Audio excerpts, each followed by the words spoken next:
Hello à tous, bienvenue dans cette nouvelle vidéo qui va être assez courte. Je voulais vous présenter la palle qui va m'accompagner pour cet été, donc juillet-août. Globalement, c'est des romans que j'ai déjà présentés dans mes vidéos précédentes. Je remettrai en barre d'infos tous les liens. Mais voilà, je voulais vous montrer un petit peu ma sélection et c'est parti.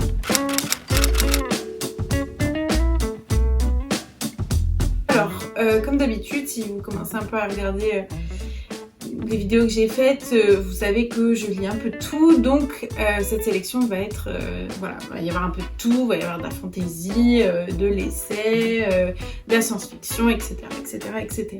On va commencer par le seul grand format que je vais emporter avec moi, donc Vita Nostra de Marina et Sergei Diatchenko. Donc, est-ce que je vais présenter Vita Nostra? Je ne crois pas. Tout le monde en parle, d'ailleurs le tome 2 vient de sortir, donc voilà, je crois que Alex Bouquin en Prada est en train de le lire, je crois aussi que Chronique Livresque compte le lire aussi, Cornelius l'a déjà lu et je crois même qu'il a déjà fini de lire le tome 2, bref, je crois même que Mimsly l'a lu aussi, donc c'est vous dire, tout Booktube l'a lu, moi pas encore.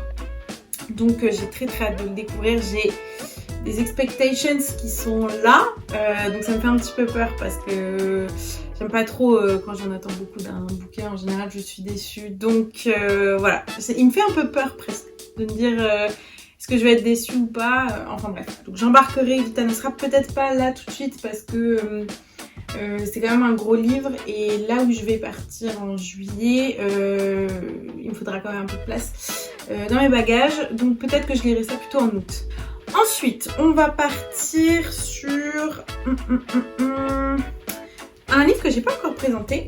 Donc c'est un livre qui est dans ma palle depuis beaucoup trop de semaines, beaucoup trop de mois.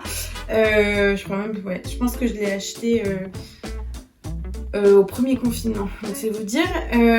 Donc c'est Le Deuxième Sexe, donc le tome 1 de Simone de Beauvoir, donc c'est un essai, et je crois qu'en fait le tome 1 aborde les mythes sur les femmes, plutôt des mythes, des histoires sur les femmes et comment j'imagine la femme a été considérée depuis le début de l'histoire, comment elle a été représentée, considérée, etc. Voilà, c'est plutôt un côté presque historique entre guillemets, et je crois que dans le deuxième tome c'est plus un essai, on va dire, qui est plus dans l'engagement. Donc voilà, en fait c'est vraiment un bouquin, ça fait longtemps que je veux le lire, mais je sais que ça va quand même demander un peu toute mon attention et j'aimerais bien l'annoter et vraiment prendre tout ce qu'il y a à prendre dans ce livre, et pour ça il faut vraiment que je me pose et que je sois très impliquée dedans, et ces derniers temps j'étais pas trop dans ce mood là, mais du coup peut-être qu'avec l'été je serai un peu plus disponible intellectuellement entre guillemets pour lire ça. Next, on part sur un petit Haruki Murakami, soyons fous. Donc Underground de Haruki Murakami, donc c'est un livre que j'ai présenté je crois dans mon dernier book haul. Donc là c'est un Murakami où il n'y a pas d'éléments fantastiques normalement, ce qui est un peu, je pense, presque une exception dans les œuvres de Murakami. Ici Murakami va revenir sur un drame, sur un attentat qu'il y a eu à Tokyo dans les années 90 je crois. Oui, voilà, en 95, donc un attentat dans un métro à Tokyo, et c'est un attentat qui a été perpétré par une secte, et Murakami va aller à la rencontre des victimes de cet attentat et de certains disciples de cette secte, ou anciens disciples, et voilà, je pense qu'il va essayer de comprendre ces gens-là, de rapporter leurs témoignages, etc. Donc voilà, il n'y a pas d'éléments fantastiques, presque pas forcément historique, mais voilà, c'est un peu un compte rendu de tout ça, de ces entretiens avec ces personnes-là. Donc voilà, j'ai vraiment hâte de me plonger là-dedans. C'est quelque chose, c'est un événement que je connais pas forcément, donc j'ai hâte d'en apprendre un peu plus et de retrouver surtout la plume de Murakami. Donc voilà, très hâte de le lire. Next, on va partir vers de la science-fiction, du fantastique. J'essaie de me rappeler comment le bouquin il est organisé dans ma Fnac. Il est dans le rayon fantastique ou science-fiction? Je crois qu'il est dans le rayon science-fiction. Donc je parle de Ubik de Philippe Cadic. Donc Philippe Cadic, grand auteur que je n'ai pas encore découvert, qui me fait peur, très très peur, parce que je crois... Alors, parenthèse, oui c'est de la SF. Voilà, je viens de voir sur la 4e de couverture. Parenthèse fermée.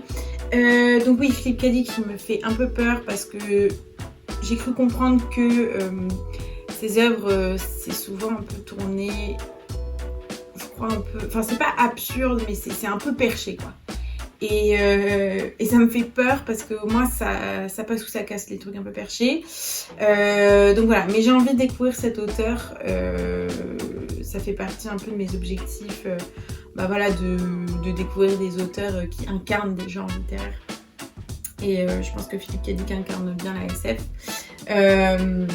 Donc voilà, hâte de lire. Je sais même pas de quoi ça parle et je veux pas trop en savoir parce que je pense que ça va être une expérience de lecture mémorable. Bref, je vous tiendrai au courant de cette lecture. Peut-être même en faire un vlog pour vraiment suivre un peu au fil des pages mon ressenti. Donc voilà, je vous en dirai des nouvelles. On reste dans la SF avec le dernier achat que j'ai fait récemment quand je suis allée à Gibert. Donc c'est une suite de séries. Donc c'est le 2e tome du cycle des robots de Isaac Asimov, donc un défilé de robots. Alors c'est une série, saga, je sais pas trop comment l'appeler, que j'ai commencé lors du premier confinement, donc il y a plus d'1 an. J'avais lu le premier tome, donc qui est plutôt un recueil de nouvelles, alors que visiblement, enfin, des gens m'ont dit que à partir du 2e tome, c'est des histoires, c'est plus des recueils de nouvelles. Et donc voilà, c'est une saga que j'avais commencé. Je suis pas trop habituée au format nouvelle, donc j'avais pas trouvé ça sur la forme transcendant. Après sur le fond, chaque fois on a une nouvelle où il y a un robot qui réagit à une situation et comment les humains interagissent aussi avec le robot, etc. Bref, donc je voulais pas lire forcément le tome 2 immédiatement, mais je l'ai vu à Gibert en occasion.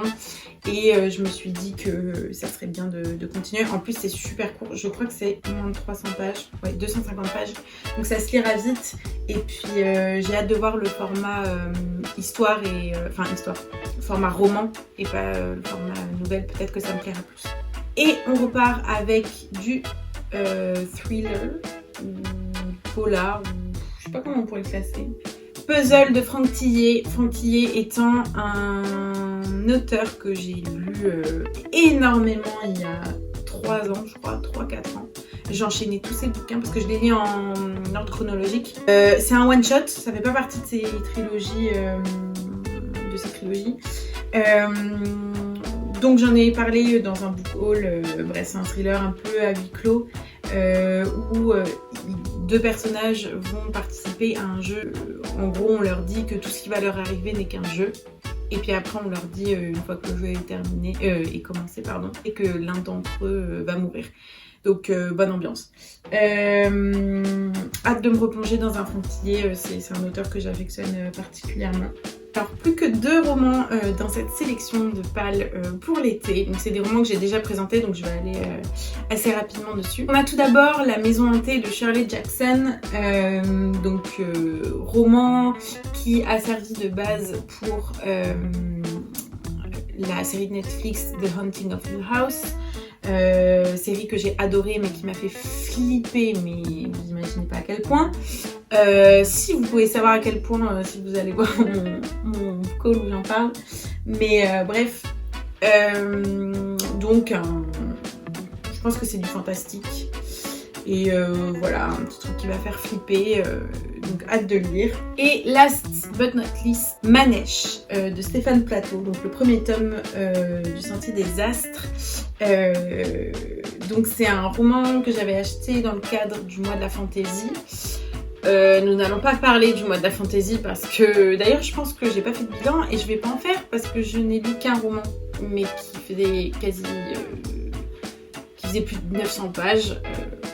Donc bref, j'avais acheté ma neige pour le mois de la fantaisie en pensant que j'allais pouvoir le lire, mais en fait j'ai pas eu le temps, donc il se retrouve dans ma palle pour l'été. Voilà cette merveilleuse palle pour l'été. Je pense pas que je vais réussir à tout lire, mais en tout cas je suis bien contente de ma petite sélection. Il y a un peu de tout comme d'habitude et je vous tiendrai au courant de toute façon de ces lectures, soit via un vlog, soit via un update lecture bilan d'été, soit les deux, on verra. En attendant, moi je vous souhaite un bel été parce que nous sommes aujourd'hui 29 juin. N'hésitez pas à me dire les romans que vous voulez lire cet été en commentaire. En attendant, je vous souhaite de faire vos meilleures lectures d'été et je vous dis à la prochaine.